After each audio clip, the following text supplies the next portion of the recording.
So once we start typing things into the R prompt, then we're going to start coding and doing calculations. So the things that we type into the R prompt are called expressions.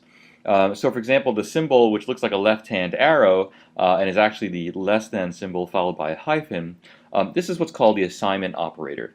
The assignment operator is what assigns a value to a symbol. So for example, in this first expression here, the symbol that I'm creating is called x, and the value that I'm assigning it is 1. And I use the assignment operator to create that. So x is 1 is an R expression. And the next expression, I'm going to print that value. So print is a function, and I'm passing it the symbol x. So when I print out x, I get its value, which in this case is 1. So another thing to think about is x is also considered is an R object that is a numeric object that has one element. So it's really a numeric vector where the first element is the number 1. In the third expression here, you'll notice I'm just typing x at the prompt, and when you hit enter, what happens is it prints out the value of x. So this is called, this is another way to print out an object without explicitly calling the print function. So in this expression over here, I'm creating a new symbol called message, MSG, and I'm assigning it a value of the string hello. All right, so now this is a character vector, and the first element of this character vector is the string hello. I could add other elements to this vector if I wanted to, but they would all have to be character. So the grammar of the language determines whether an expression is syntactically correct or not, or whether it's complete.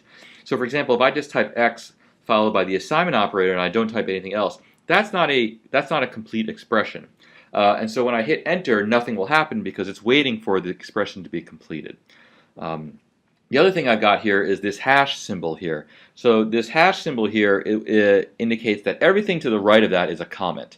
And so the R engine will ignore anything that happens to the right of that symbol. So you can put things like comments or notes to yourself in the code, and R will just ignore those comments.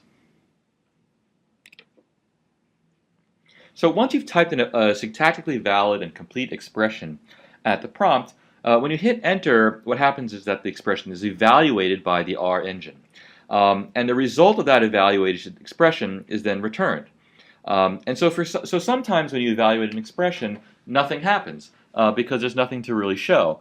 And so for example, in the first expression here, when I say x is assigned to be 5, so I'm creating an object called x. It's a numeric vector, and the first element is going to be 5. Now when I hit enter, nothing happens, and because there's really nothing to show. But now when I hit x and I hit enter, it prints out the value 5. So it prints out the value of x. So when I hit x, when I type in x and I hit enter, and it prints out 5, that's called auto printing. And so when you just type an object's name and hit enter, R will by default auto print the value of that object. This is the same as calling the print function on that object, which will just print out the value of that object. So you can explicitly print an object, or you can auto print an object. So this sounds a little complicated, but it's really just the natural thing to do, and it's what most people would expect. You'll notice that when I print out the object x, there's a little 1 in brackets here, and you might be wondering what that is. So all that indicates is that it's telling you what element of the vector is being shown. And this will make more sense when we have longer vectors to look at.